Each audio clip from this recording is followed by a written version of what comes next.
मैं मोहसिन बिलाल रावी किनारे मौजूद हूँ।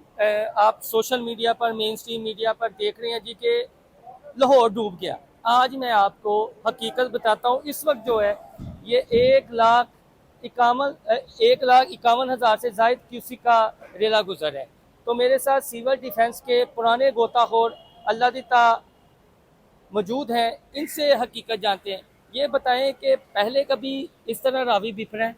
नहीं जी, इन्ना पानी 1973 च आया सी हाँ। और उस तो बाद 1988 इस तो ज़्यादा आया सी और 2,500 तक 2.5 लाख तक संभाल सकती रावी 2.5 लाख क्यूसिक तक रावी संभाल सकता है। इस टाइम 2.25 लाख ला लो, 1,90,000 चल रहा है। चल रहा है।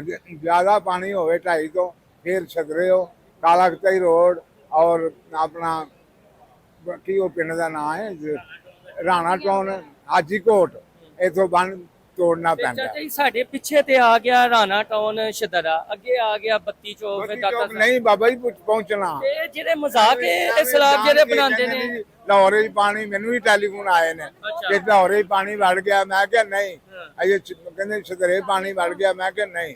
वो बकायदा अद्धा घंटा पहले मैनू खबर आएगी टेलीफोन पे और हो सके कि मैं उत्थे पहुंचा मैं। ਤੇ ਇਹ ਹੁਣ ਕਿੰਨੀ ਦੇਰ ਤੱਕ ਇਹਦਾ ਜ਼ੋਰ ਰਹੇਗਾ? थोड़ा चिर रहेगा, पिछों पानी डाउन हो गया, थोड़ा चिर रहेगा। ਇਹ ਜ਼ਿਆਦਾ ਉਹੀ ਨੇ ਨਾ ਜਿੱਦਾਂ ਫਿਰ ਰਾਵਾਂ 'ਚ ਹੋਸਿੰਗ ਸੁਸਾਇਟੀਆਂ ਬਣਾਈਆਂ ਨੇ ਤੇ ਰਾਵੀ ਦੀਆਂ ਜ਼ਮੀਨਾਂ ਤੇ ਕੁਝ ਕੀਤਾ ਹੈ, ਬਾਕੀ ਤੇ ਲੋੜ ਠੀਕ ਹੈ ਨਾ। देखो जी, किसी के खिलाफ मैं गल नहीं करनी चाहता। हाँ। लोगों ने मकान दरिया च भी बनाए ने और नीवी जगह भी बनाए ने और अल्लाह ताला माफी देवे, उन्होंने मकसद ना नहीं बनाने चाहिए। नहीं बनाने चाहिए। बाकी ये अल्लाह के काम ने ਤੇ ਬਾਕੀ ਇਹ ਜਿਹੜੇ ਚਸਕੇ ਲੈ ਰਹੇ ਨੇ ਕਿ ਲਾਹੌਰ ਡੁੱਬ ਗਿਆ ਤੇ ਇੰਜ ਤਬਾਹੀ। जान के करते ने। मैनू भी फोन आया नहीं जी लाहौर डुब गया, शादरा मोड़ डुब गया, चकियां रोड डुब गया, मामिया कलोनी डुब गया।